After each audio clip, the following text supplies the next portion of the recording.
Muy buenos días, mis estudiantes. Damos inicio a la clase número 5 del curso de Contabilidad Internacional. Hoy tenemos ya la última clase del primer tema. Con eso concluimos el primer seguimiento del 25%. Em, la clase inicia puntualmente porque la plataforma tiene una restricción de solo 40 minutos de grabación. Entonces, la clase va a quedar grabada en la plataforma para que posteriormente la puedan ver desde el principio y los que no puedan asistir, pues entonces también se puedan poner al día. Muy bien, entonces aquí comenzando, ya hay tres estudiantes conectados, muy bien.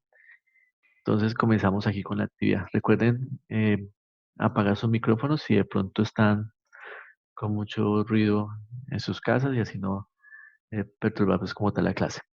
Muy bien, entonces comenzamos acá. Bueno, hoy vamos a ver el marco conceptual de las NIP para pymes. Recordemos que las entidades privadas tienen tres marcos, el NIP plenas, NIP para pymes y contabilidad simplificada. En este ejercicio solamente veremos eh, NIP para pymes. Bueno, lo que hablamos entonces, vamos a apagar los micrófonos, voy a apagar los tuyos aquí. Oh, ya los apagué. Entonces, las entidades privadas utilizan NIP plenas, NIP para pymes y contabilidad simplificada.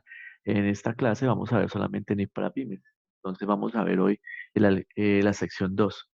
Es el marco conceptual. Dice acá el alcance de la sección 2. Todas las secciones cuando ustedes las lean se van a encontrar que siempre hay un alcance. Recordemos que las NIP para pymes es un resumen autocontenido de las NIP plenas. ¿Qué significa eso? Significa que solo lo que aplica a las entidades pymes de las plenas, pues será, digamos, tomado en cuenta en este marco. No es que sea un resumen como tal de todo lo que tienen las plenas, porque eso significaría que seríamos unas plenas más pequeñas, y eso no es cierto.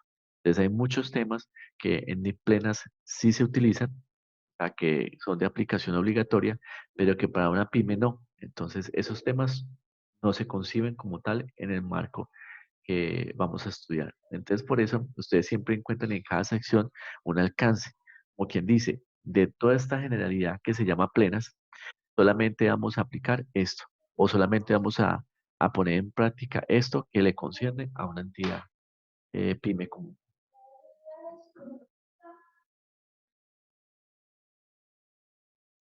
Bueno, aquí me están hablando por el celular. Bueno, desafortunadamente, pues acá en el celular no tengo no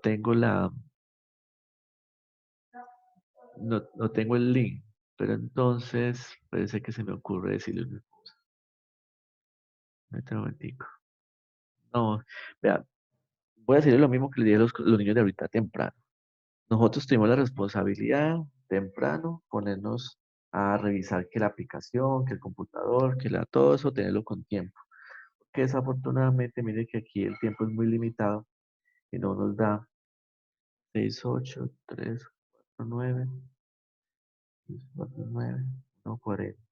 Ahí le estoy mandando a un compañero el ID de la reunión para que se pueda conectar porque no tengo pues tampoco el hipervínculo acá en el celular. Entonces, por favor, seamos mucho más diligentes para la próxima. Estoy esperando para el código. No, o sea, no necesita ningún código. Tal cual entran al link que está en la plataforma y ahí está. Ay, Buenos muchas. días. Hola Rubén, ¿cómo estás? ¿Viene usted? Bien, bien. ¿Y eso entra de una? La Sí, plataforma. Francisco. Por favor, entra a la plataforma y allí está el link para entrar a la videoconferencia. Bueno, sigamos entonces porque estamos perdiendo tiempo y ya vuelvo y repito, la clase solamente se puede grabar en 40 minutos. Muy bien, entonces estamos hablando aquí del alcance. Entonces, en el alcance define hasta dónde de las plenas aplican las pymes o si la temática por completo es una temática de pymes que no está contemplada en plenas. Entonces ustedes acá pueden ver que el alcance define cuál es el objetivo de los estados financieros en las pymes, o sea, qué es lo que se busca. Ahorita lo vamos a ver. Cuáles son las cualidades de la información financiera, que son muy importantes esas cualidades. Y también habla de unos conceptos y principios. Entonces, de eso trata nuestra sección 2 que es el marco conceptual. Ahora miremos entonces cada uno de ellos. Entonces aquí dice objetivo de los estados financieros de las pymes. Entonces, cuando hablamos de los objetivos, ¿a qué buscamos con los estados financieros? Nos presiona aquí que el objetivo es proporcionar información de la situación financiera, el rendimiento y los flujos de efectivo. O sea que estas notas, disculpe, este marco estándar me va a proporcionar todo lo que yo debo saber para poder elaborar una situación financiera, o sea, saber cómo está mi activo, pasivo y patrimonio, cómo está mi rendimiento, o sea, mis ingresos, costos y gastos, y los flujos de efectivo, que son el origen como tal y los usos que tenemos de los recursos.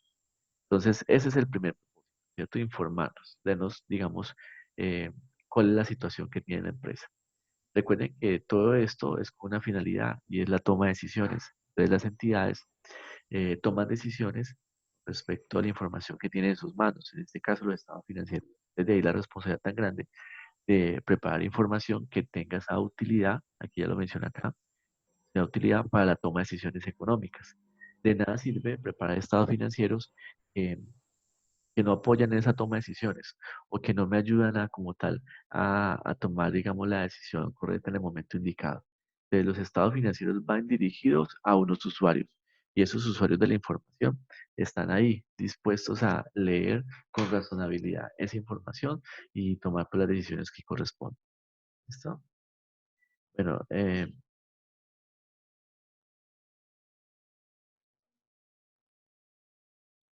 ok. Eso, Rubensito, yo me por favor a acomodar con tus compañeros que hay unos que no han encontrado el link. Yo les mandé la foto.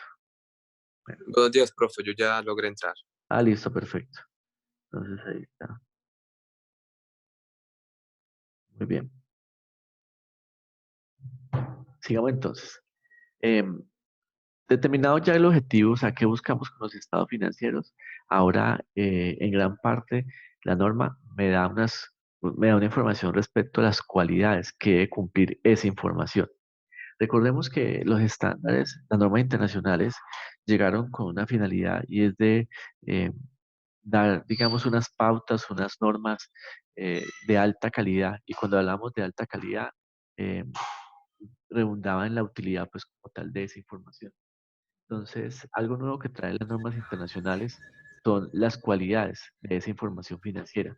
Hasta hace poco, la información financiera era, eran solamente números, cifras, obviamente comprobadas o verificadas, sumas iguales, partidas iguales, todo eso era claro, ¿cierto? O sea, cuadraba como quien dice los estados financieros.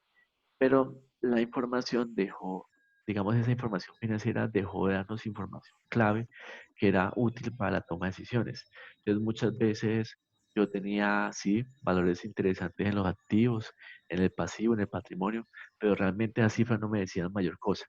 Entonces, con la llegada de las normas internacionales, comenzó, digamos, a hacer énfasis en que la información tiene unas cualidades también de tipo narrativa descriptiva, o sea, que me decía algo más allá como tal de la información. Entonces, para eso, entonces se definieron los aspectos claves que hay que tener en cuenta al momento de comenzar a preparar la información financiera. Y uno de ellos es la comprensibilidad.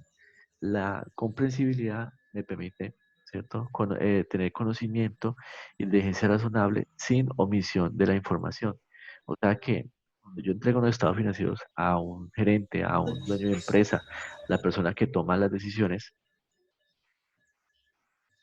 un momento, eh, yo debo ser consciente de que esa persona que va a recibir esa información, pues tiene una diligencia razonable, o sea, como quien dice, entiende de lo que se le está entregando en sus manos. Pero entonces del hecho de que esa persona que recibe la información financiera no sea un contador, pues no significa que no pueda tener esa diligencia razonable. Al contrario, el ordenador del gasto tiene tanta comprensión de su negocio que es posible que no sepa mucho de contabilidad, pero sí sabe muy bien qué es razonable y qué no es razonable en su negocio. Entonces le permite, digamos, afrontar esa toma de decisiones pues mucho más centrada. Entonces, si bien eso tiene que suceder, no todos los casos pues pasa.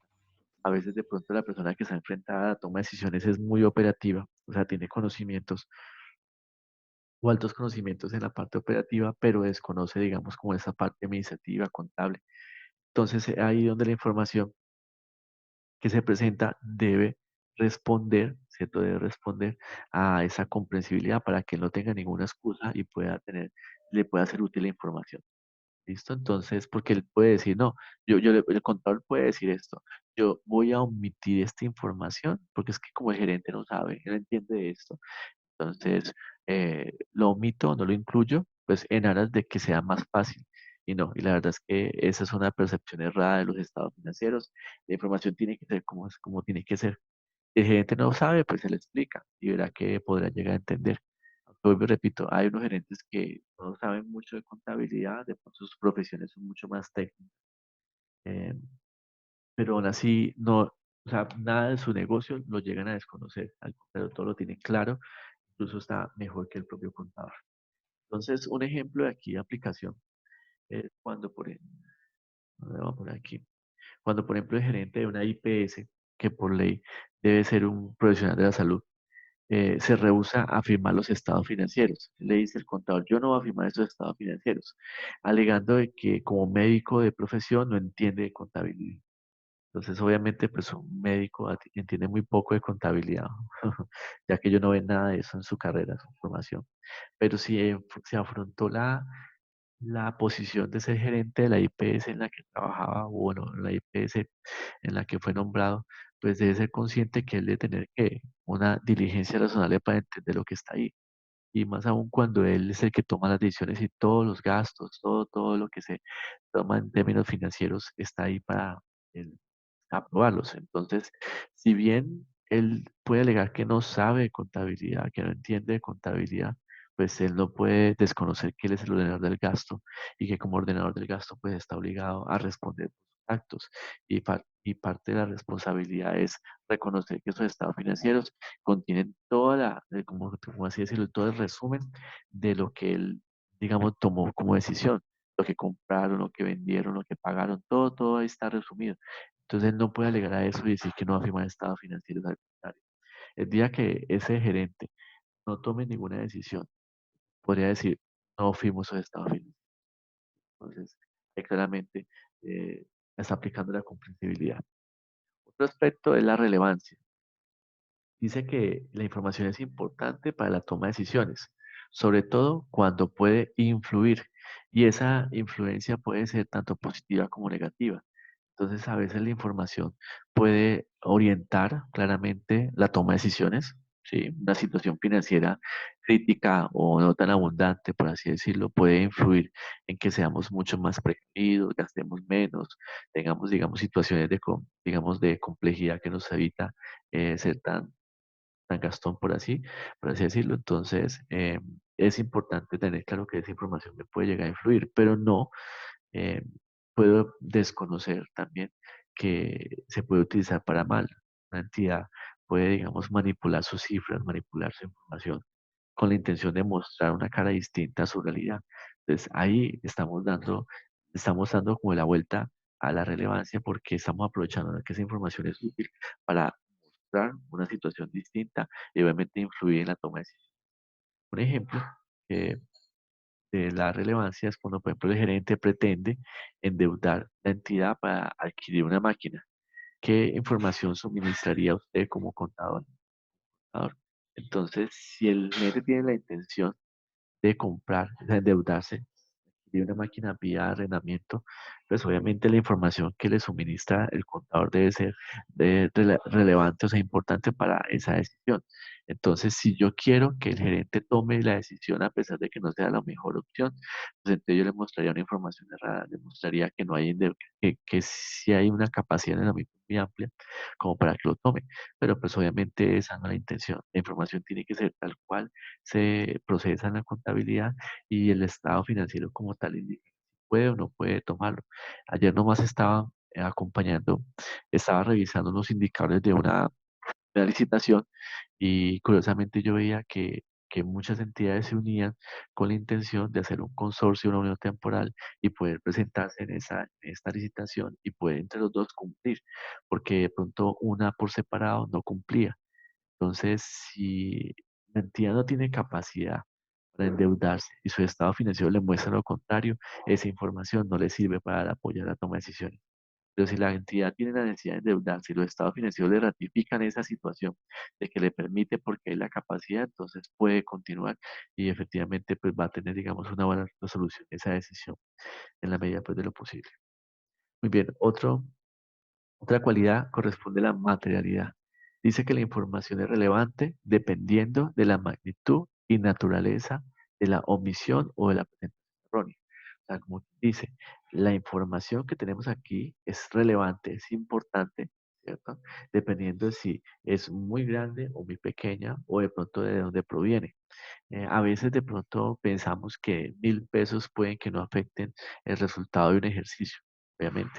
Conozco contadores que me dicen, estoy descuadrado por 1.000 pesos o cifras muy pequeñas.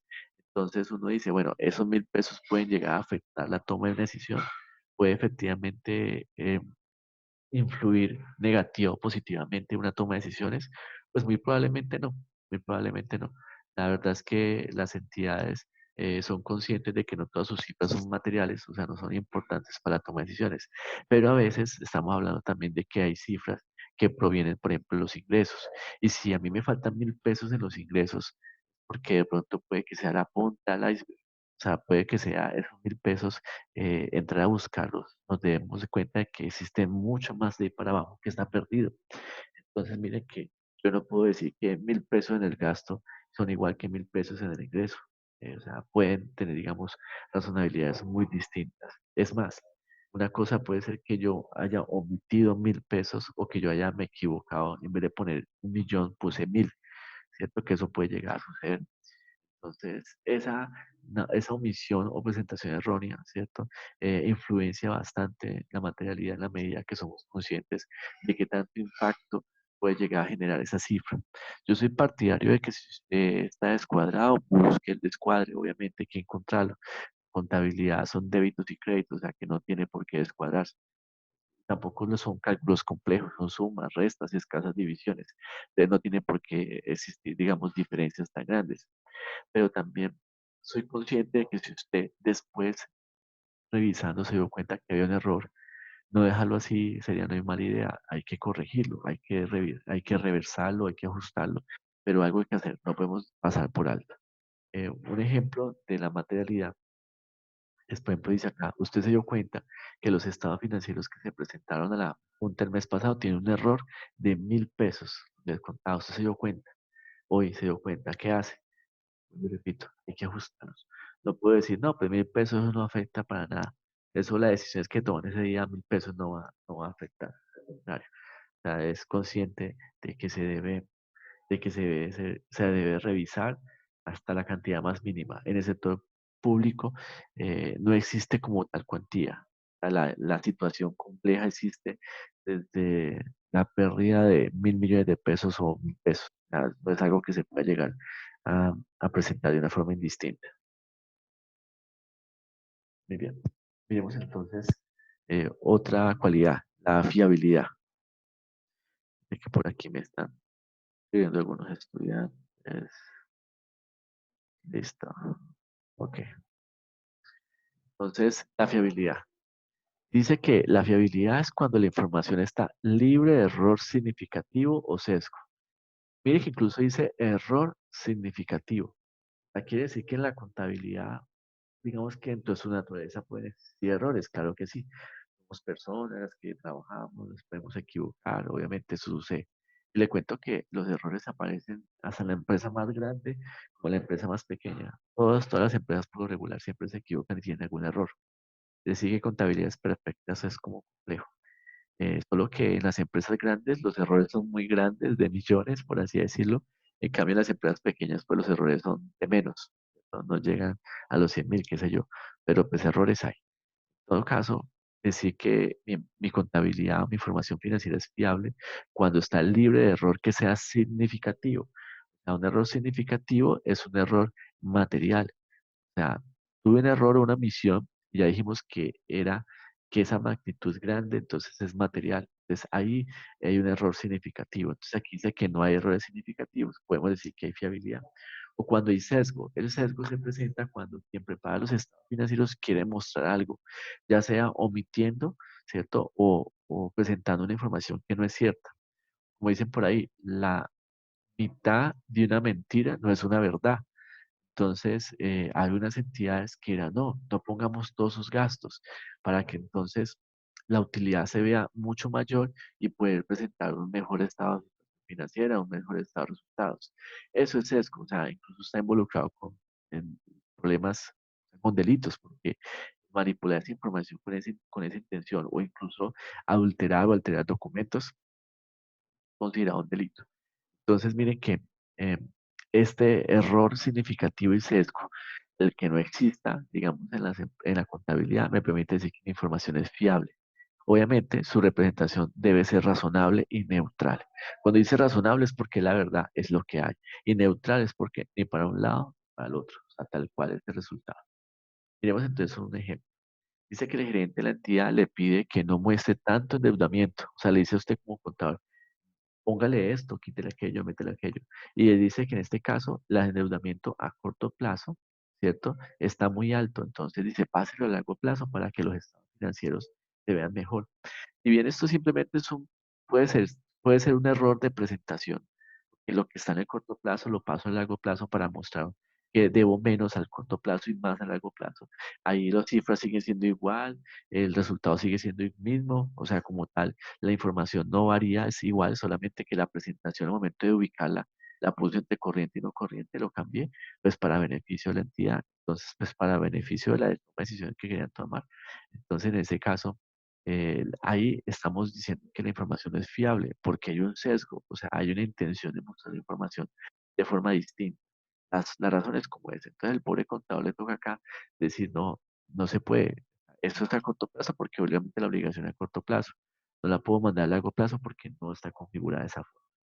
Y bien, esto es muy común, le cuento que esto es muy común.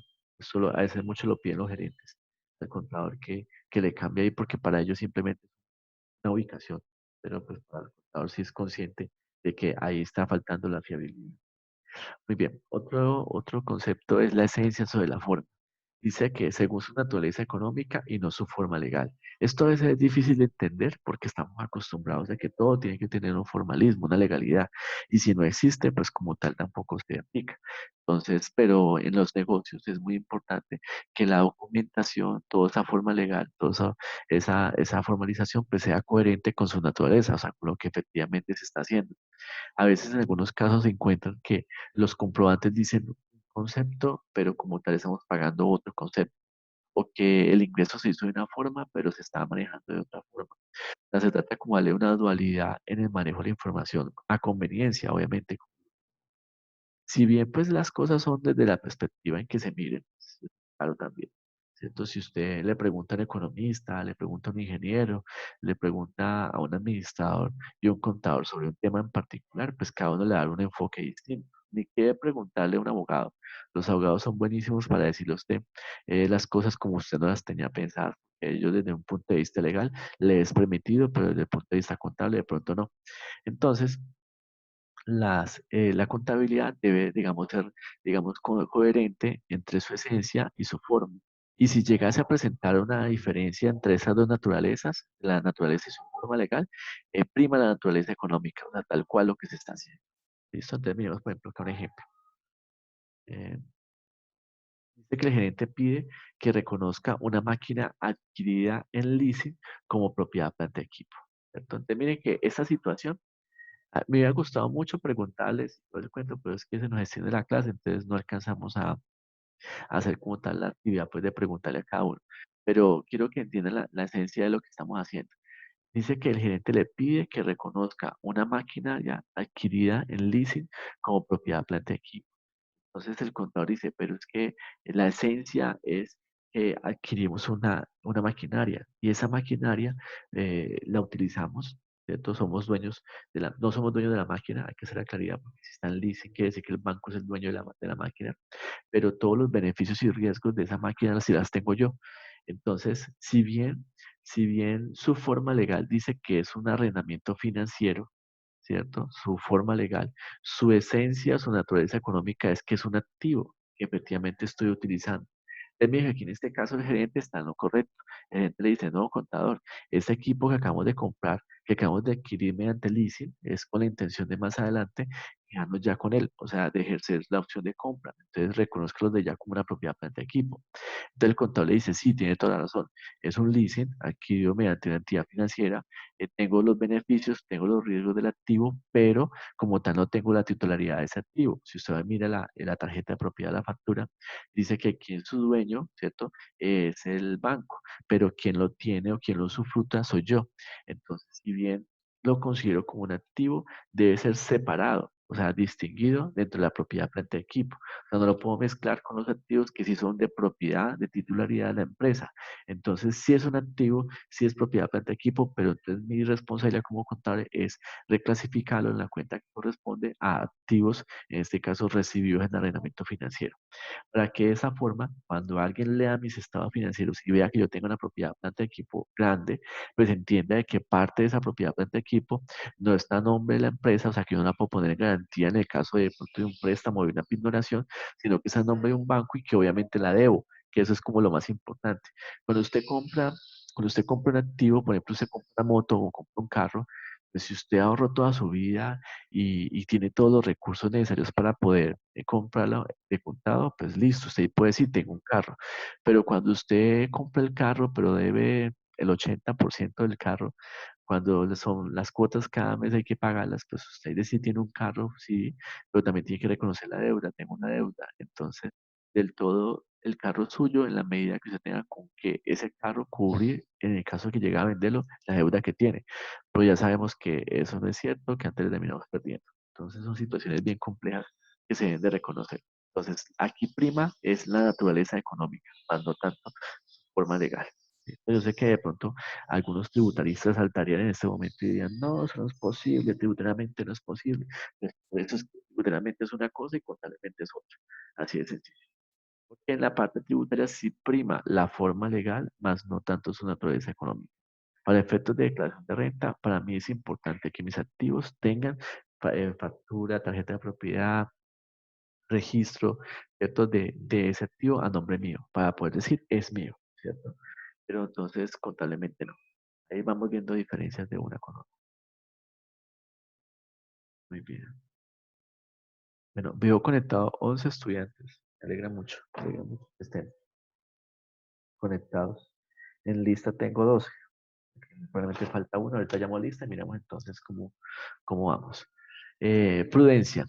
Dice que la prudencia dice que bajo incertidumbre de los activos o de los ingresos no se expresen en exceso y que los pasivos o gastos no se expresen en entonces, mi información financiera es prudente cuando yo soy consciente que mis activos, mis ingresos, ¿cierto? No estén expresados por demás.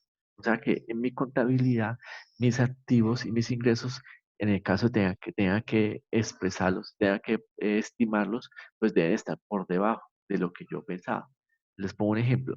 Si ustedes en este mes tenían planeado, por ejemplo, los que trabajan, no sé, trabajan por su cuenta, y cada mes se pone una meta de cuánto tienen que vender para poder subsistir. Pues en este mes que estamos en contingencias tan graves, pues decir que voy a cumplir la meta de los ingresos que venía recibiendo cuando estaba, digamos, sin ningún tipo de limitación y restricción, pues es una mentira. Entonces, ¿usted qué tiene que hacer? Si usted es prudente, usted sabe que va a recibir menos en este mes. Entonces, usted no puede hacerse la idea que va a recibir más de lo que efectivamente puede llegar a recibir. Entonces, lo mismo pasa con los activos y los ingresos. Yo los activos, en el caso de que tenga una incertidumbre frente a su medición, frente a su evaluación, pues entonces tengo que ser prudente y reconocerlos por debajo de lo que yo espero. Es más práctico. Es mejor hacernos a una mala idea que vamos a recibir poquito en este mes. Y si llegase a presentarse que recuperamos más, pues ya eso está bien. O sea, si recibimos más de lo proyectado, perfecto. Pero lo que no podemos decir es que vamos a proyectarnos a recibir una cantidad y recibimos menos, porque entonces ahí sí estamos incumpliendo con la prudencia. Lo mismo pasa con los gastos y los pasivos.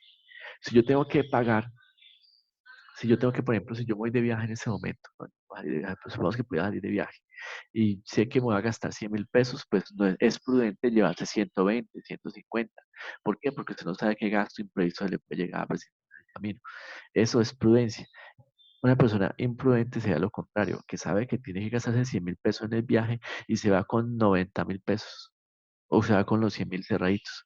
O sea, está sujeto a que cualquier cosa que pase en el camino y lo haga gastar de más, ya se le descuadra como tal, digamos, el viaje. Entonces, esa es la prudencia. Entonces, ingresos y activos no se expresen en exceso y pasivos y gastos no se expresen en defecto.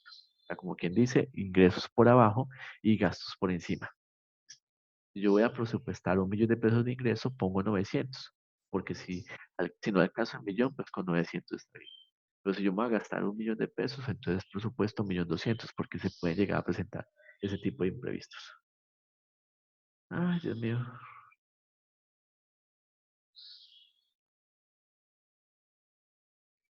Running out of time. We have- Ay, mira, pues mira que apareció algo curioso acá. Me llegó un mensaje que dice que me dieron un regalo, donde dice que ya no tengo el límite de los 40 minutos. Eso está chévere. Es muy amable Don Zoom, que nos regaló más tiempo acá en la plataforma. ¿Está grabando? Sí. No que me llega a preocupar que se vaya, que no termine de grabar. Entonces miremos acá el ejemplo. Dice que Prudencia, el gerente le pide que en el mes de diciembre, cuando se aumentan las ventas, provisione mayor gasto de personal por la temporada. Este gerente está siendo prudente. ¿Por qué? Porque él es consciente que en diciembre hay más ventas, o sea, va a haber más ingresos. Por consiguiente, también va a haber más gastos. Recuerden que la relación entre los ingresos y los gastos o sea, hay una relación muy estrecha. Aumentan los ingresos, aumentan los gastos, obviamente. Entonces aquí le dice al contador que provisione, o sea, que necesitamos más personal. Entonces necesitamos mayor gasto, o sea, quiere decir que el gasto se va a incrementar. Esta situación que se plantea acá es una situación de prudencia. Imprudencia sería que el gerente siendo consciente que en diciembre, que es temporada donde se vende más, pues vamos a tener el mismo gasto. Obviamente eso no es cierto. Entonces mi estado financiero van a quedar cojitos porque obviamente va a aparecer ahí la situación de desfase, porque entonces voy a tener una necesidad de personal mayor y obviamente el gasto se va a incrementar. Muy bien, miremos entonces acá otro concepto. Se llama integridad. Dice que la información debe disculpe, la información debe completarse, de- qué pena, la información debe completarse dentro de los límites de la importancia relativa y el costo. Ah, no, qué pena, aquí falta, debe ser completa. Muy bien. Dice acá, la información debe ser completa dentro de los límites de la importancia relativa y el costo. ¿Qué significa esto? Si yo sé que en mis estados financieros hace falta información, facturas que no se han contabilizado, ingresos que no se han registrado, activos que no he reconocido, pasivos tampoco que he reconocido, yo no puedo decir que esa información está cumpliendo con el principio de integridad. Al contrario, le está faltando, porque al no ser completa, en cualquier momento puede llegar a completarse posterior a la toma de decisiones y van a decir, ah, es que faltaba esto. Y sucede que eso puede cambiar bastante, digamos, la decisión que tomó. Por eso aquí dice que en términos de importancia relativa y obviamente su costo. Entonces, las empresas a principio de año comienzan con un dilema muy grande de, bueno, de cómo preparamos los estados financieros. Si estamos en enero y todavía no hemos cerrado, porque todavía estamos reconociendo gastos, estamos reconociendo pagos, facturas, compras, bueno, muchas cosas a 31 de diciembre. Y sucede que incluso puede llegar a esta fecha, estamos al 21 de marzo, a 10 días de acabarse este periodo de marzo, y muchas entidades aún no han hecho cierre porque su información no está completa, porque tienen deficiencia impresionante en la gestión de su información. Información que incluso puede llegar hasta esa perdida, porque pues si a esta altura no se ha reconocido es porque quién sabe dónde andará. O pero aún no han cerrado porque están cuadrando, como dicen ellos, cuadrando. Entonces, mire lo complejo que puede llegar a ser una situación de estas. Entonces, un ejemplo de integridad es cuando le falta causar la factura del servicio de aseo el mes de diciembre en el periodo contable anterior. Entonces, usted está en enero y le llega la factura de servicios públicos. Recordemos que la factura de servicios públicos no llega al 30, no llega antes de acabarse el mes. Por ejemplo, a mí me llegó apenas ayer. Ayer 20 me llegó la factura acá a mi casa. ¿De qué periodo? Del mes pasado. O sea, 20 días después llegó la factura. Entonces, obviamente esa factura no le corresponde al mes de marzo, corresponde al mes de febrero. Entonces ese gasto debe estar contabilizado en febrero. Entonces, miren, yo esperando casi hasta el 20 por una factura para poder contabilizarla. Es complejo, ¿cierto? Entonces, y así por el estilo. Hay muchas facturas de proveedores, de gastos, de obligaciones que se tienen que cumplir y desafortunadamente no se cumplen de debida forma. Entonces, miren que en este caso, ¿cierto? La contabilidad debe ser ajustada porque en diciembre debió haber cerrado sin esa factura. Pero si no, y si pudimos esperar, pues entonces se incluye. Entonces, cuál es la clave? Provisionar. Provisionar es llevar al gasto en el periodo que corresponde un gasto que aún no se ha realizado. O sea, como quien dice, el 31 de diciembre contabilizo la factura por un valor estimado de lo que podría llegar a ser, a pesar de que no la tenga en ese momento. Obviamente es un valor estimado muy cercano a la realidad. Esa es como la clave. Entonces yo a 31 de diciembre, sabiendo que las facturas se demoran mucho en llegar, yo debía haber promediado, por ejemplo, los últimos 6 meses o todo el año y determinar que el gasto de, de servicios de este mes era de 100.000 pesos y contabilizar 100.000 pesos, hacer el cierre y continuar. Ya el próximo mes que llegue la factura, me doy cuenta que la factura llegó por 110, o sea, como quien dice, me quedó faltando 10 para el gasto del año pasado. Ya lo que yo hago es ajustar en este periodo esos 10.000 pesos de más, pero mire que estoy en un ajuste de 10.000 versus un ajuste de 100.000 que se hizo en diciembre. Entonces miren que si es práctico reconocer la provisión en enero, en diciembre, sabiendo que la factura se va a demorar y así no detener el proceso contable. O sea, que yo puedo continuar en enero trabajando sin ningún problema y efectivamente, pues, digamos, funcionar sin ningún inconveniente. Entonces, esta es una situación que se debe causar, o sea, se debe reconocer. Muy bien, miremos acá entonces la, la comparabilidad. Muy bien, dice aquí, comparabilidad. Permitir la comparabilidad entre periodos y entidades garantizando la uniformidad. Entonces, cuando la información financiera es comparable, yo la puedo, digamos, poner en paralelo con otros periodos similares, por ejemplo, diciembre con diciembre, junio con junio, de cada año, el año uno, el año 2, ¿cierto? Eso es comparabilidad. O incluso puedo llegar a comparar mi empresa con otra empresa del sector o de la región, también eso es comparabilidad. Obviamente garantizando de que todo sea uniforme, que no hayan cambios, suce- digamos, cambios en políticas contables o en procesos administrativos que influyan en que un mes se presente de una forma y el otro mes se presente de otra. A eso no se puede llegar a presentar. Tenemos acá un ejemplo de aplicación. Tenemos acá. Dice que el gerente de la entidad le propone como estrategia para bajar el gasto de depreciación, cambiar el método de unidades producidas por línea recta. Entonces aquí hagamos una claridad. La empresa tiene un método para determinar su depreciación, que en este caso se llama unidades producidas. O sea, ese es el método que ellos utilizan. Y que obviamente ese método le corresponde o le asigna un gasto por depreciación considerable, porque pues obviamente son las unidades que producen. Entonces el gerente aquí, muy estratégico, dijo, cambiemos el método por línea recta, para que entonces el gasto sea mucho más lineal, incluso puede llegar a ser menor, y eso pues de esa forma afectar efectivamente, pues como lo ven ellos, los estados financieros. Entonces, ante una situación de esas, miremos aquí, eh, el contador dice, no puedo. ¿Por qué? Porque yo tengo que garantizar la uniformidad. Si el año pasado estábamos utilizando este método, pues cámbialo por este otro, va a afectar la forma en que presentamos la información. Los gastos se van a aumentar o disminuir a voluntad y no es posible. Entonces, ¿qué le toca hacer al pobre contador? Si realmente el cambio de método es necesario, o sea, ya no tenemos que utilizar unidades producidas sino línea recta, entonces me toca hacer una reexpresión retroactiva. O sea, me toca devolverme a hacerlo como debió haber sido desde un principio, línea recta, y ahí sí poder comparar ambos con la misma metodología. Porque si de esa forma garantizo que el gasto como tal sea el mismo, está calculado con las mismas bases y no pues, se presenten disparidades o desproporciones en el gasto. Entonces, esto es una política contable. Aquí está, el activo es el sujeto de depreciación, pero el gerente quiere cambiarla de la noche a la mañana con la intención de mostrar un gasto distinto o una erogación distinta. Entonces, miren aquí en este caso, el gerente está equivocadito y el contador tiene que ponerse, digamos, firme a no dejar cambiar, porque estamos vulnerando la comparabilidad de información al no garantizar que exista uniformidad. Muy bien, Oportunidad. Dice, proporcionar la información dentro del periodo de tiempo para la toma de decisiones.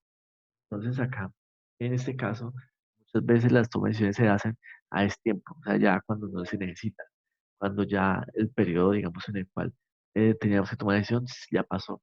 ¿Por qué? Porque pues, los estados financieros se demoran mucho en preparar, porque la información no está disponible, bueno, tantas dificultades que pueden llegar a presentar. Entonces, la información debe ser oportuna, ahí, inmediata, en el momento en que se llega a necesitar. Un ejemplo de aplicación es cuando, por ejemplo, el gerente llama la atención al contador por el atraso en la presentación de los estados financieros. Hoy es 21 de marzo, precisamente hoy 21 de marzo, o sea, entre esta semana y la otra semana, entre el 21 y el 28, regularmente las empresas hacen asambleas, se reúnen los socios con la intención de tomar decisiones del año pues, que viene en curso. En todo caso, en ese periodo de tiempo, ellos discuten sobre estado financiero. Entonces yo me imagino el contador siendo regañado por parte del gerente porque hoy 21 no tenemos los estados financieros. Porque si la reunión se hubiera hecho entonces hoy, entonces ¿qué información íbamos a presentar? Es más, tuvo que haber estado mínimo una semana antes porque uno convoca las asambleas con los estados financieros. Entonces es bien, bien complejo. Entonces miren acá. En este ejercicio, el gerente le dice, bueno, ¿para cuándo los estados financieros? Y la importancia. Entonces él podrá decir es que faltó esto, que ocurrió aquello, que no sé qué, no sé por dónde, pero obviamente eso tiene que correr. Entonces que el gerente le llame la atención, que los estados financieros no están a tiempo, eso es, digamos, está cumpliendo con el principio de oportunidad. A mí no me sirve que los estados financieros lo entreguen ya después de que, ya para qué, si ya toma, la decisión se tomó. Muy bien. Equilibrio entre costo y beneficio. Dice que los beneficios derivados de la información deben exceder a los costos de suministrarla. Algo bien complejo de entender porque nosotros no somos conscientes de que pedir una información genera un costo. El solicitar una información de una forma o de otra genera un costo de todo tipo. Costo de la persona ahí sentada trabajando en este proceso, un sistema pues funcionando pues en pro para que la información esté digamos disponible para ese proceso. Bueno, muchas cosas pueden llegar a presentar. Entonces, cuando hablamos entre costo y beneficio, que debe existir un equilibrio, significa de que si yo voy a pedir una información, beneficio, pero me cuesta más producirla, costo, yo debo desistir de esa solicitud de información, porque va a exceder, ¿cierto? Va a exceder el costo al beneficio de tenerla. Entonces, muchas veces eh, la información que se obtiene, ¿cierto? Tiene a grandes costos, o sea, hay mucho esfuerzo, trasnochadas, trabajos, digamos, sin descanso, fines de semana largos trabajando. Yo he tenido la oportunidad de asesorar empresas que me han llamado así casi que a último momento porque se les presentó una dificultad y no sabían cómo atenderlas. Y les cuento que yo les digo a esos clientes de que yo les corro, o sea, yo literalmente corro, yo puedo ponerme patines y correr y hacer el trabajo en un fin de semana, en una semana, o sea, en tiempo récord, como dice el cuento. Acabo, pues la experiencia de todos estos años me ha permitido, digamos, tener esa habilidad, esa destreza, pero obviamente les va a costar bastante. Ellos creen que llamar a una persona a última hora para que le haga un trabajo puede ser más barato, al contrario, les puede salir mucho más costoso, porque yo sencillamente cobro lo que debió haber cobrado durante todo el tiempo, debió haber cobrado durante todo el tiempo. ¿Alguien está marcando ahí algo? No sé, veo que están marcando como con colorcitos. Entonces, ¿tienen alguna duda, alguna pregunta? Pueden activar el micrófono y preguntan y con mucho gusto. Entonces, les puede costar bastante y les cuesta bastante. O sea, a mí me gusta a veces hacer los trabajitos así porque de alguna otra forma las empresas son conscientes de que dejarlo todo para última hora le costó más. Miremos entonces aquí, por ejemplo, eh, dice que el gerente de una entidad solicita hacer avalúo comercial todas las propiedades, incluidas las que se encuentran arrendadas a terceros. Entonces, este gerente pide hacer un avalúo comercial, o sea, lo que llaman peritaje. Peritaje. Ay, Dios mío, un peritaje. Entonces dice, hagamos un peritaje para determinar el valor de esas propiedades. Pero sucede que el activo como tal, o sea, hacer ese avalúo cuesta. Entonces, imagínense ustedes, por ejemplo, tener un local arrendado, póngale en 1 millón de pesos, digamos, y pedirle al perito que vaya y lo evalúe para que me diga cuánto vale, cueste, póngale, pues 300.000 pesos.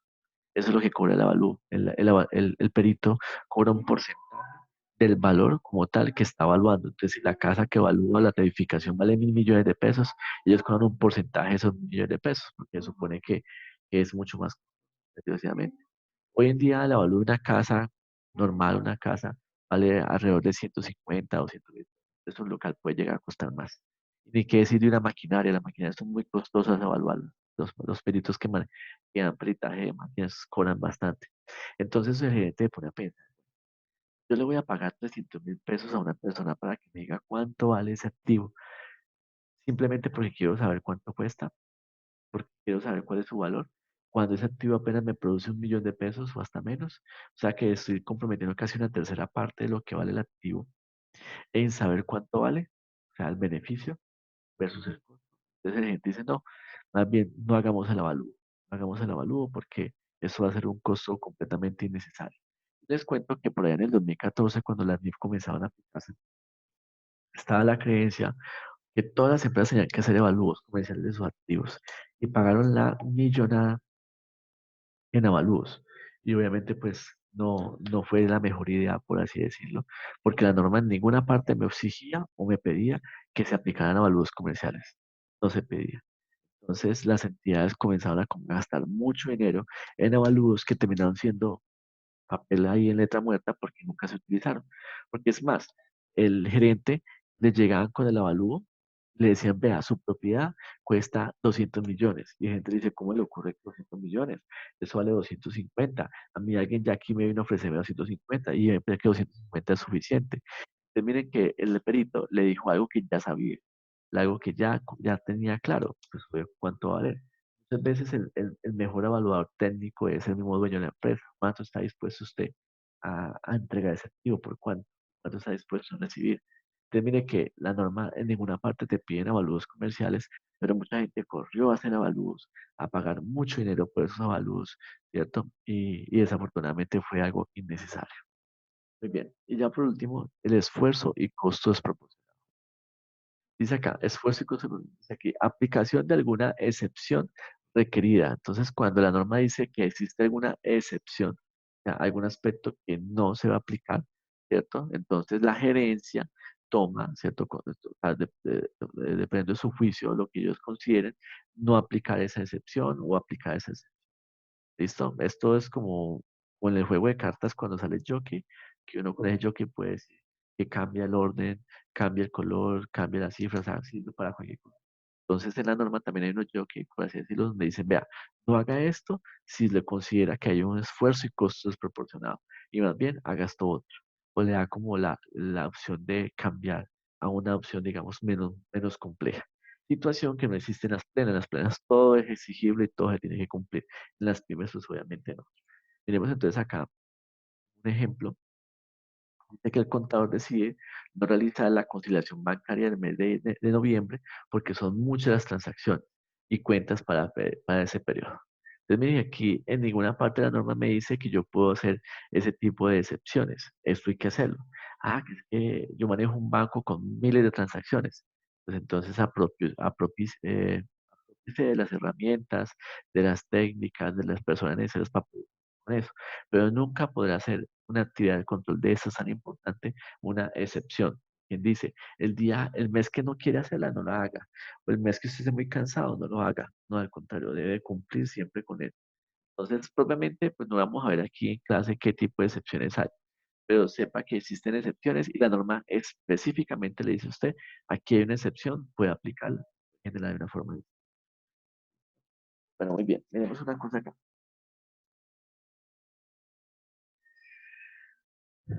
Miremos aquí.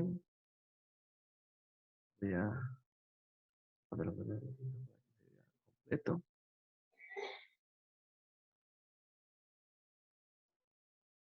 Como tenemos más tiempito la videoconferencia, entonces sí lo puedo completar. Igual solamente quiero que sea acumuladas. Son bastante. Bueno, hagamos primero esta parte y luego la otra. Entonces, miremos a ver quién está conectado. Y dice que tengo 11 estudiantes conectados. Bueno, entonces, ¿algún voluntario? Llamo al azar y nadie me contesta. A ver, miremos. Las imágenes que vi ahorita.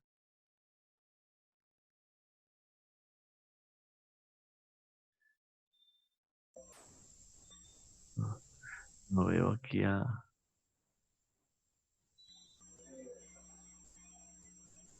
Ve, no veo...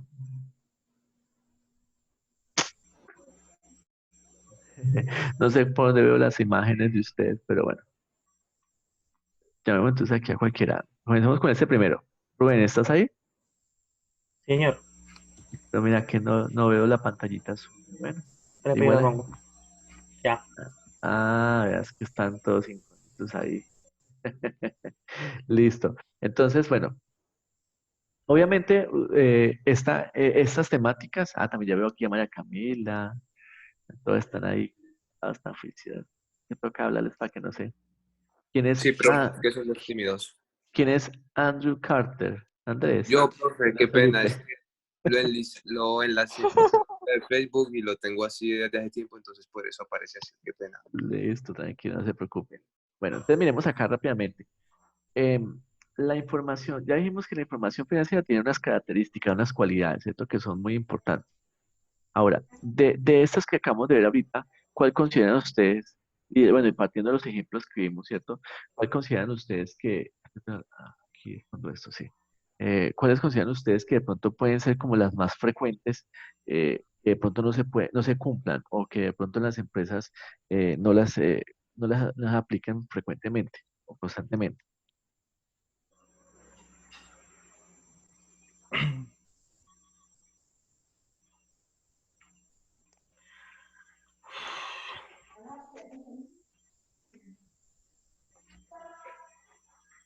¿Quién va a Profe, responder? perdón, de los aspectos claves, Sí, señor.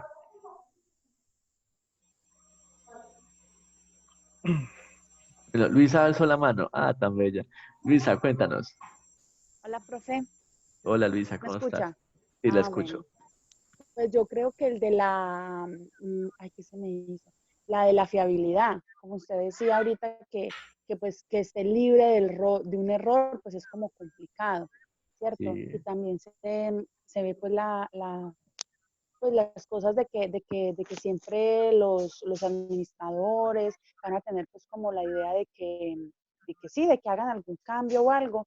Y pues como usted decía también, que no haya ningún error por nosotros ser pues humanos y cometerlos, sí es como difícil, creería yo. exactamente. O sea, sí, desafortunadamente la información financiera, digamos, carece de fiabilidad en gran medida, ya que muchas veces la información la levantamos con el solo hecho nomás de cumplir con los estados financieros, cumplir con un reporte, pero no le damos como la utilidad que se requiere. Entonces, por eso nunca la conciliamos, nunca nos preocupamos porque efectivamente está allí la información total, completa, ¿cierto? No hace falta, no está incluido esto, no hay problema, nos faltó esto. Por ejemplo, usted que trabaja en un banco, ¿qué pasa si al final del día se descuadra?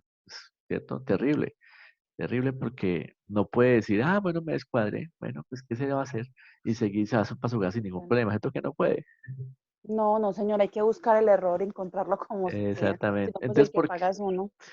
¿Por qué en las empresas sí faltan cosas? O sea, te faltan por reconocer y no pasa nada. Dice, no, pues no se encontró.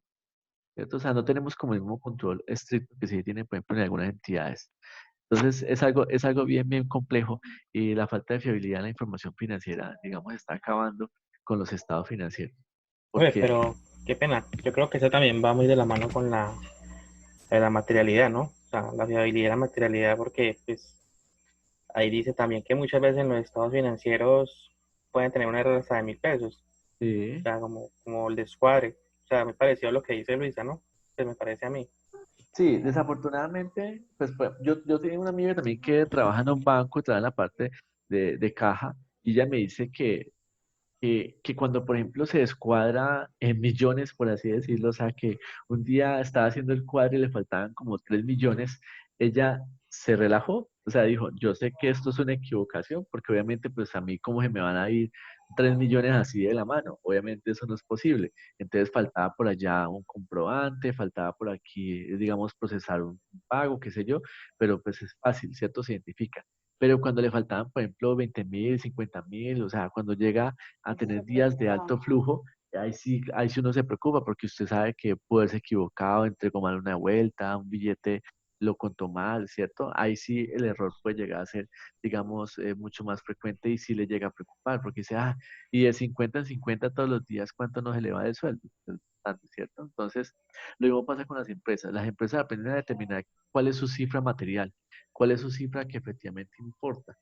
Importa en la medida pues que afecta a los estados financieros, que todas son materias, o sea, todas son importantes, pero digamos que cuáles afectan como tal la toma de decisiones. Entonces ahí llega a presentarse esa situación como tal.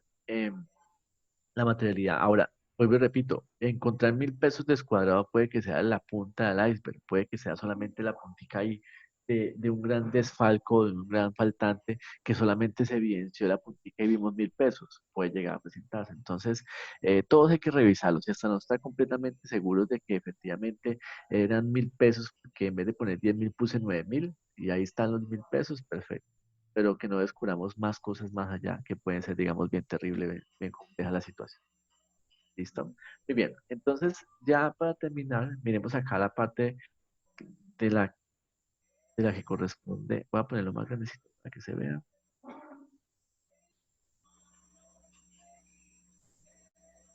Listo.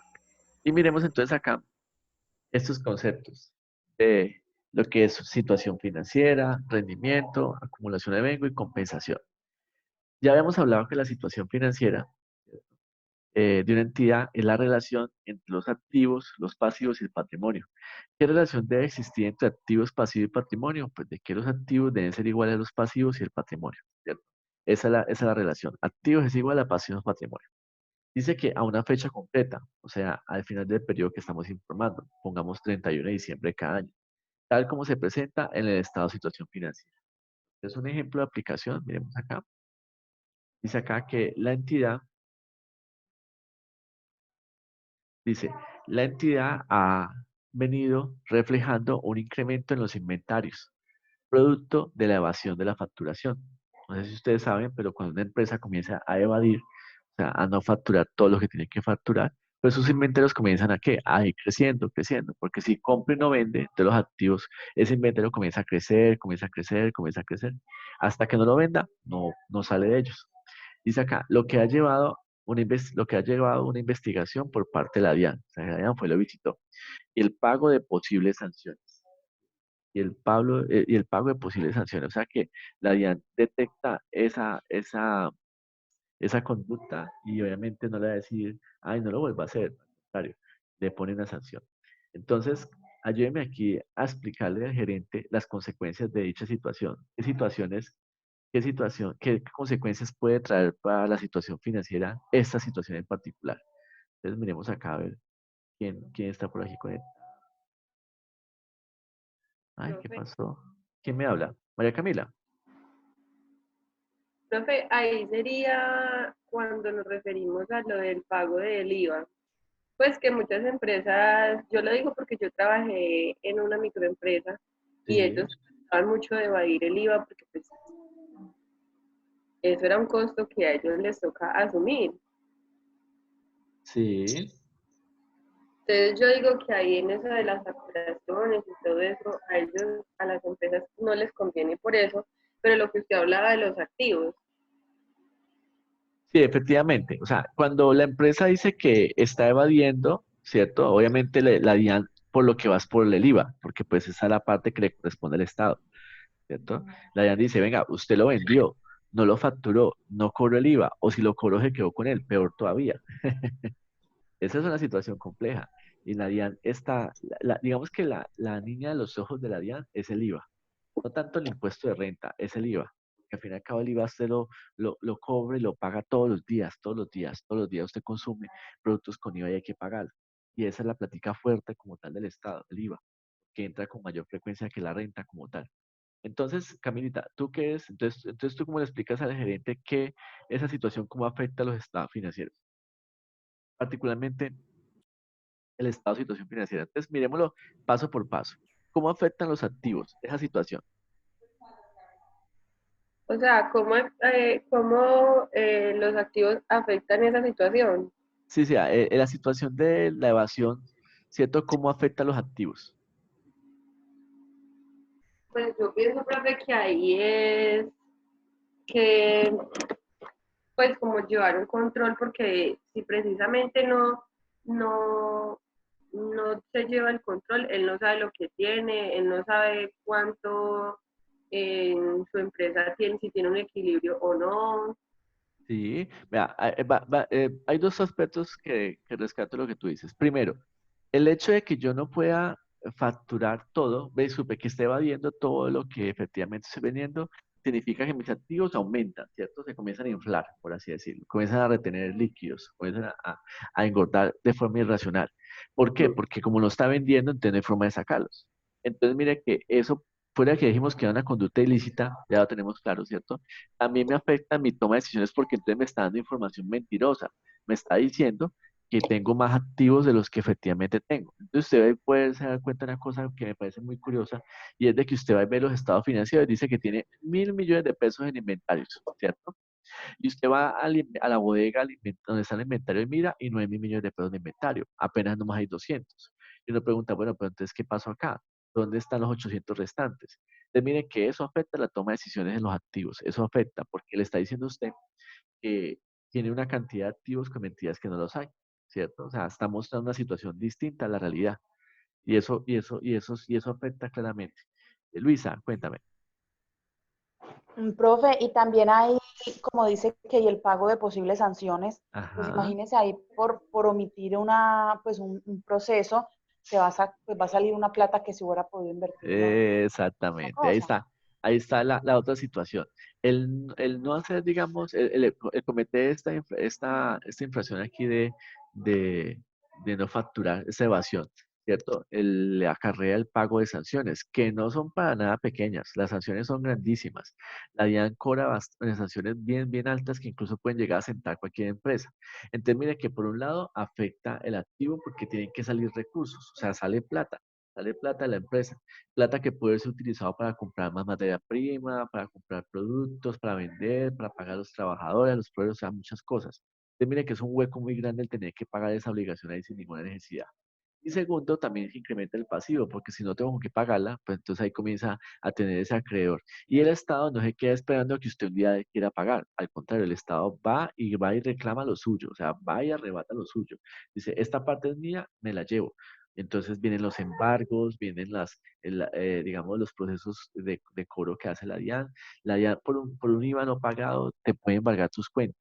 Y si usted, por ejemplo, no pagó el IVA, que eran 2 millones, y en el banco tenía 20 millones, le embargan los 20 millones hasta que usted no le pague los 2 millones de pesos. Entonces, miren lo complejo que puede llegar a afectar ese pequeño hecho, la situación financiera de las empresas. Entonces, miren que sí es bien, bien, bien, bien complejo la situación.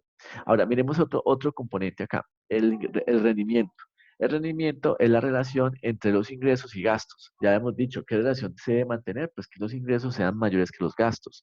Cuando una empresa tiene mayores ingresos que gastos, pues hay utilidades. Pero cuando los gastos son mayores que los ingresos, pues hay pérdidas, ¿cierto? Esa es la situación que se presenta. Miremos entonces acá, este otro ejemplo. Dice que la entidad donde usted es el contador ha incrementado los gastos durante el periodo de 150 y los ingresos no reflejan ese mismo incremento.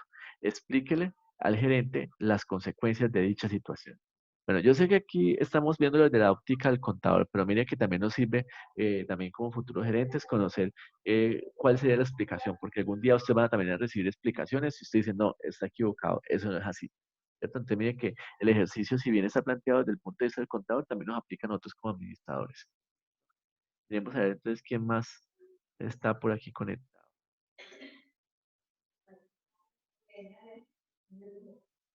Eh, ¿Quién me habla? Porque es que se me esconde se me esconde la pantallita aquí con las caritas. Ah, yo vi por ahí que también estaba Marisa conectada. ¿Me escuchas, Marisa? Sí, profe, yo lo escucho. Ah, perfecto. ¿Tú qué crees? ¿Qué piensas al respecto? Eh, ¿cómo le explicamos a ese gerente, cierto, de que los gastos, cierto, durante un periodo aumentaron en el 150 y eso cómo puede afectar el rendimiento de una empresa? Los gastos, Sí, señora. pues, ¿cómo afecta? Profe, depende porque si son muchos gastos y como que no llegan los ingresos, Mira lo que dice y ahí. pues hay como un desfalco, ¿no? Pues miremos acá. Dice que Sí. se han incrementado los gastos Sí, durante el periodo en un 150, ¿cierto? O sea, te aumentan un 150%. sí, Y los ingresos no reflejan ese mismo incremento. O sea, aumentaron los ingresos, pero no aumentaron los gastos, pero no aumentaron los ingresos, sí, ¿cierto? sí. Entonces, uno como explica una situación de esas, ¿qué pudo Pues haber pasado? descuadres o qué. Sí. ¿Descuadras? Ay, sí. Que está hablando para allá, Pantoja. Sí, se pudo conectar, qué bien, Alejandro. Yo pensaba que tenía dificultades ahí para conectarse. Entonces, bueno, tú dices entonces que un Sí, desfalco, sí.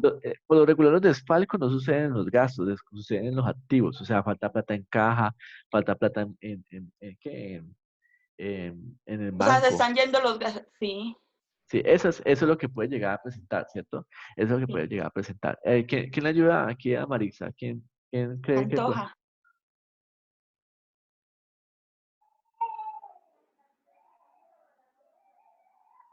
Bueno, primero que todo hay que analizar lo siguiente, ¿por qué los gastos aumentan en un 150? ¿Cierto? O sea, ¿qué es lo que está Sí, haciendo que ese gasto aumente?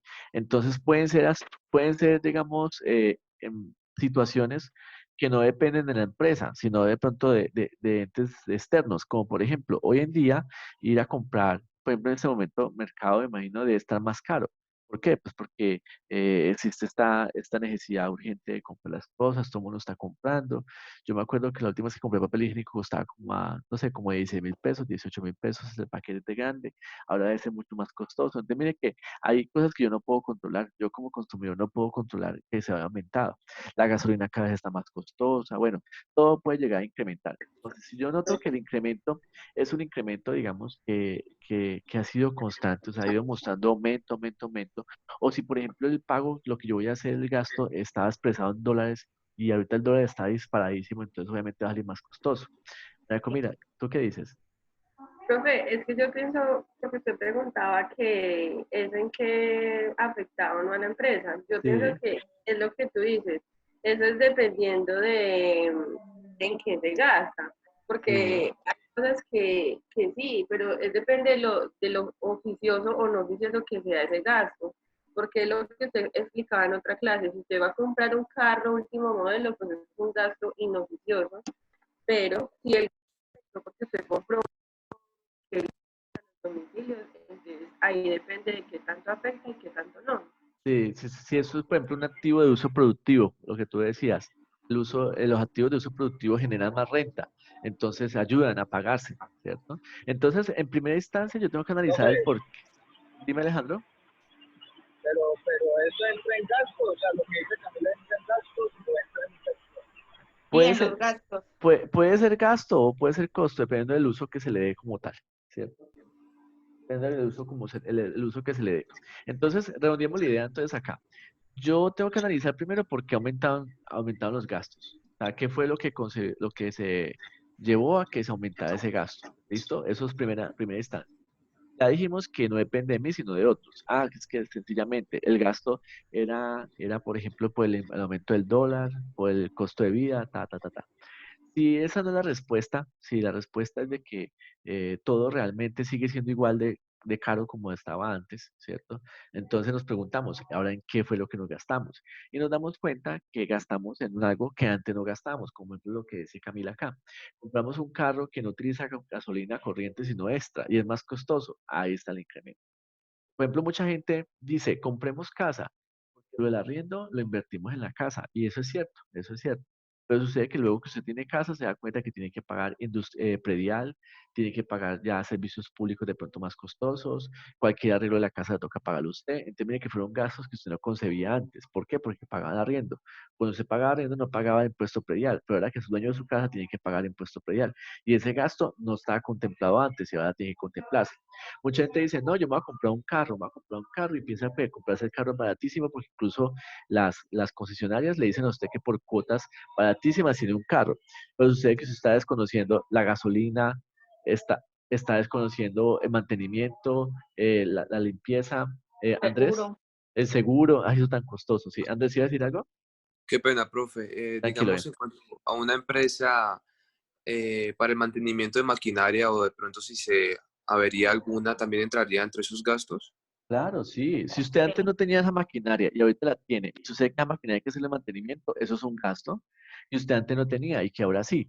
Entonces miren que los gastos pueden aumentar de esas dos formas. Uno, porque son aspectos que usted no controla, aumentó desde su base, desde su, digamos, desde de quien lo ofrece el servicio como tal, aumentó, entonces yo tengo que pagar ese aumento.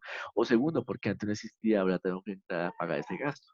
Entonces miren que mucha gente comienza comprando carro pensando que con las cuotas de 200.000 pesos va a poder pagar el carro, pero luego se da cuenta que o no lo puede sacar porque no tiene gasolina, o le toca devolverlo y perder todo lo que invirtió, porque efectivamente no lo tenía.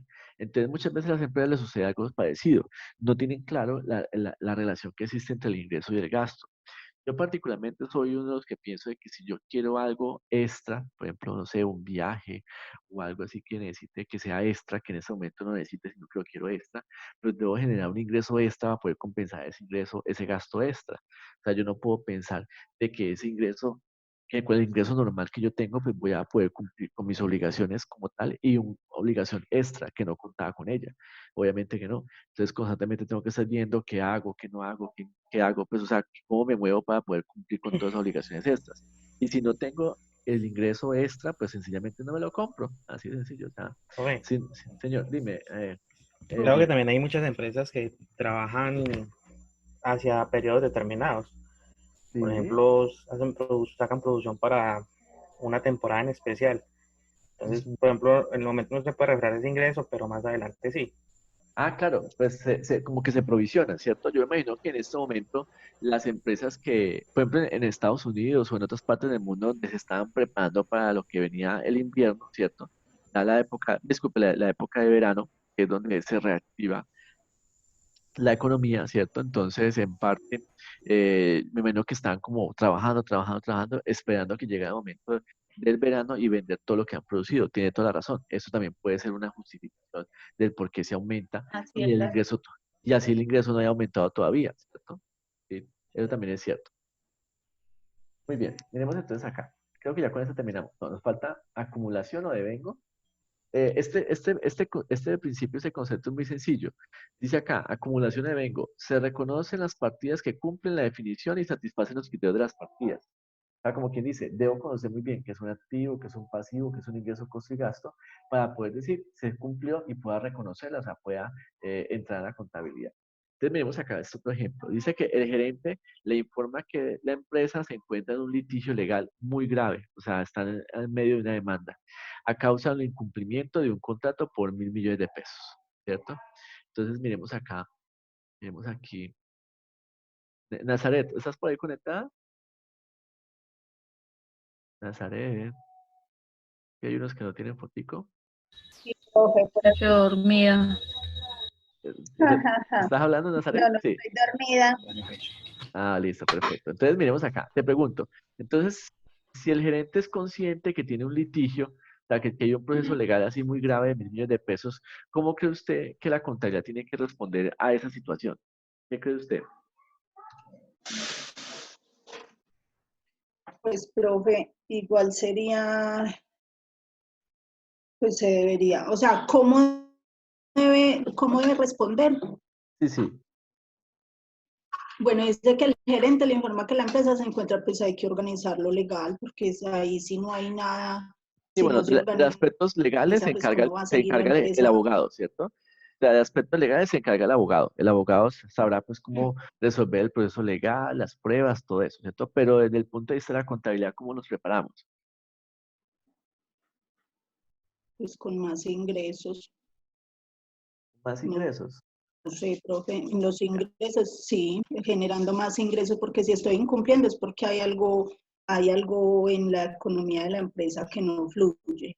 Sí, Y pues para yo poder suplir ese, o sea, para poder organizar ese problema legal, pues ¿qué debo hacer? Generar más ingresos, pienso yo. Sí, claro, o sea, una situación razonable sería, bueno, listo, se viene este gasto grande, ¿qué hacemos, cierto? Entonces, generemos más ingresos. Pero como la generación de ingresos no depende de usted, o sea, usted, por ejemplo, usted vende un producto que se vende constantemente y usted no le puede decir a la gente, venga, cómpreme porque es que me mandaron, entonces tengo que pagar esta demanda, ¿cierto? Relativamente a su cliente no le interesa eso.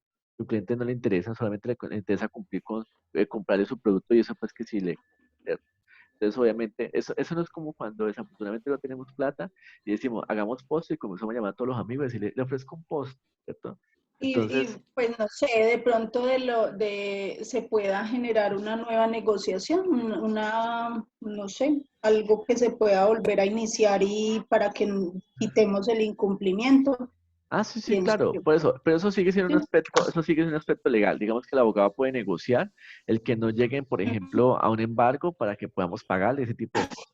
Pero entonces miremos acá.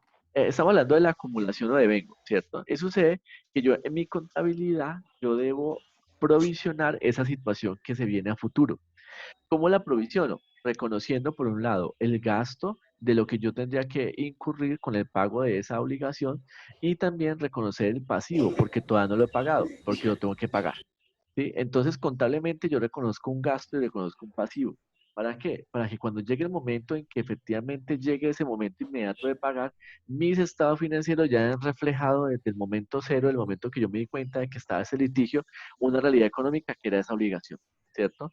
Si yo veo que con el pasar del tiempo el abogado hace un buen trabajo, el abogado comienza a demostrar que no tenemos culpa y que efectivamente no hay riesgo de que tengamos que pagar algún tipo de condena, ¿cierto? Entonces ahí comenzamos también a mostrar en la contabilidad que ya no existe ese gasto y que ya no existe ese pasivo y que efectivamente es un hecho que puede llegar a ser contingente por allá, pues en el caso hipotético que se llegue a presentar.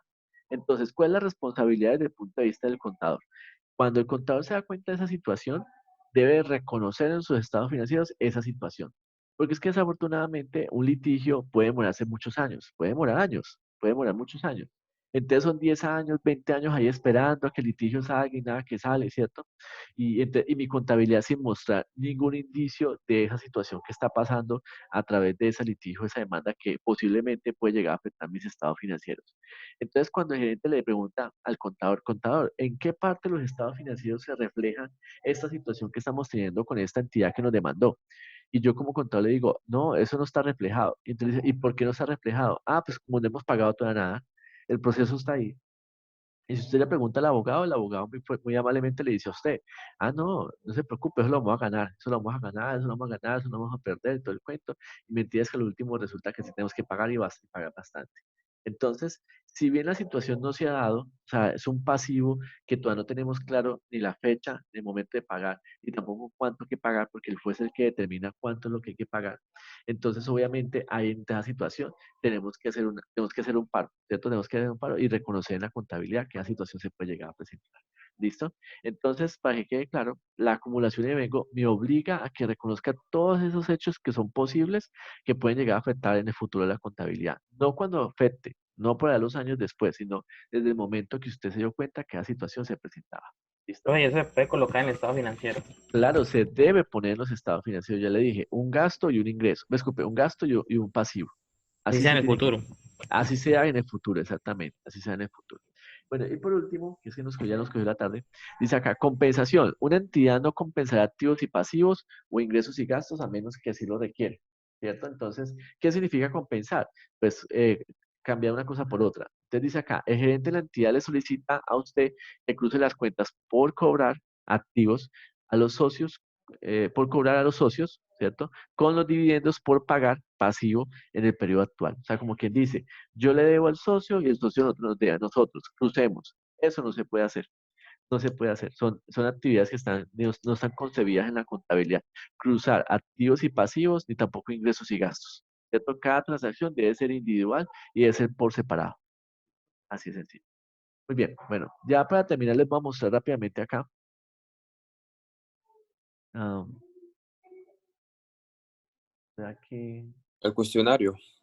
Sí, bueno, la actividad que tenemos para esta semana es muy sencilla, es un cuestionario, ¿cierto? Aquí está, actividad 5. Están viendo la pantalla, ¿cierto? Actividad 5, cuestionario. Leen, por Sí, favor, señor. leen, por favor, el material que está ahí de lectura. Aquí está el material, ¿cierto? Y realizan el cuestionario. Este cuestionario solamente va a estar disponible desde hoy hasta el 24 de marzo. ¿Listo? Para que por favor tengan en cuenta eso. Hasta el 24 de marzo. ¿Listo? Entonces, porque no podemos Ese esperar es toda como una el semana. primer parcial. Sí, sí, eso es parte de la evaluación, es parte de la evaluación. Recuerda que Ah, para mí el bueno. primer parcial es la suma de todas las actividades, ¿listo? Ahora, aquí rápidamente. No, Profe, eso es como un quiz. sí, sí, exactamente. Ya, yo miro acá, también ya se mete en esa plataforma. Entonces, rápidamente les voy a decirle a cada uno si me ve alguna nota o alguna cosa.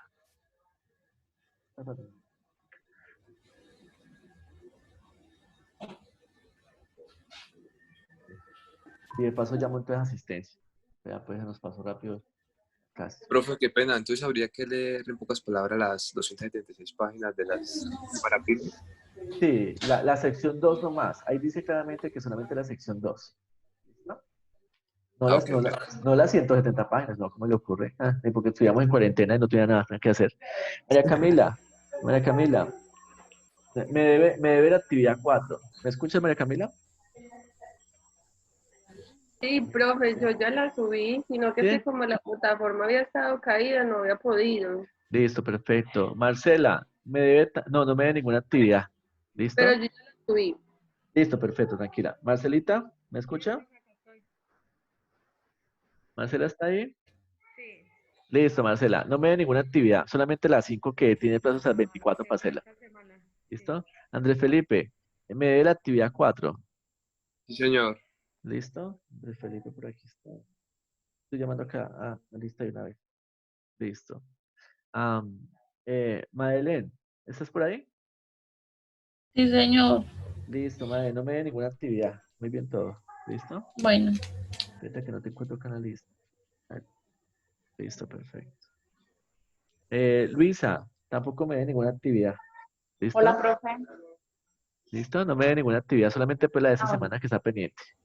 Bueno, profe, gracias. Listo. Valentina Osa, ¿está por ahí? Valentina.